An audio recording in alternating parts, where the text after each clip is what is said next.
to empower us. Somebody say empower. He wants to empower us. It's enough of church as usual. And you know what? One of the things about the women of God, if we don't make something happen, it don't get me done. Oh, let me help you. Because, come on now. Y'all know. If we don't make it happen, and what we do is, that's why God gave us, He made us as helpmeet. Our assignment is to help. Help what? Meet God's mission. Oh my God. The reason why you are placed in a man's life is not that you just sit there and serve him. Come on now. What you are placed in his life for is to help him meet God's mission. That's who we are. We are helpmeets in the church. We help the churches meet God's mission. Whenever we are raising our children, we're raising our children in order to help them meet God's mission. We are helpmeets assigned here, equipped, designed, especially for the task of being carriers of God's promises, carriers of God's purpose, carriers of God's assignment. We got the ability to birth forth purpose, birth forth assignment, to push people from where they are to where they need to be. So if it's not happening, guess what? We are out of position and we are out of place. So listen, y'all. So God burst forth a woman by the name of Deborah in Judges 4. Yes, He did. And Israel is doing wrong, evil, right, during this time. And the Bible said that in verse 2 of Judges chapter 4, the Lord sold them into the hand of Jabin, king of Canaan, Yes, He did. that reigned in Hazor, the captain of whose host was Sisera, which dwelt in Harosheth of the Gentiles. Listen, verse 3.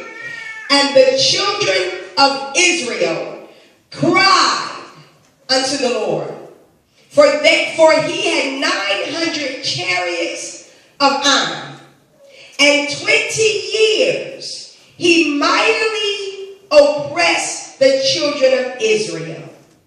And verse 4. And Deborah.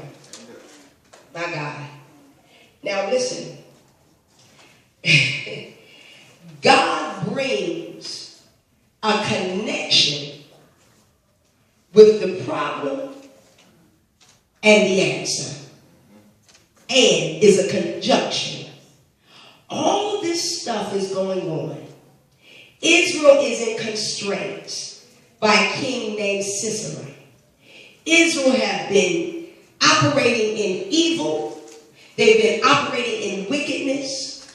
Israel have been participating in things that have been outside of God. And so God ends up selling them into the hand of the enemy. And they are in a place, in a position where they begin to cry unto the Lord. And as they're crying unto the Lord, the Bible says they were crying because there was some iron chariots. There was some heavy duty equipment that have been set up in order to keep Israel in bondage. Yes, it was. So Israel began to cry unto the Lord. And for 20 years, he mightily, this king, mightily, not just oppressed, but he mightily oppressed the children of Israel. So we have a society, we have a culture, we have a nation who are being oppressed. They cry unto the Lord, and the Bible says, and Deborah. God never allows a nation to be placed in a position without sending a deliverer. Yes, that's right now. God never allows, although, and they were God's people, but they were operating in wickedness. And so God removes them and he places them in a place to where they're under the hand of the oppressor.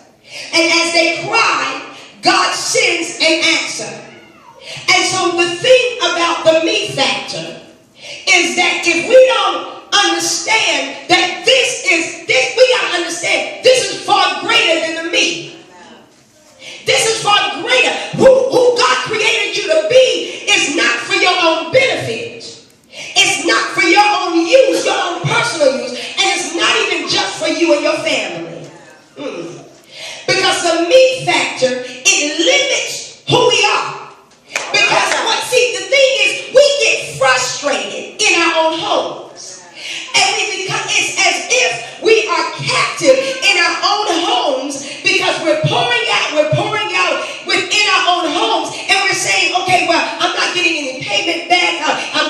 I feel like I'm not being appreciated. I feel like, that this is just so much for me and that nobody helps me. But what's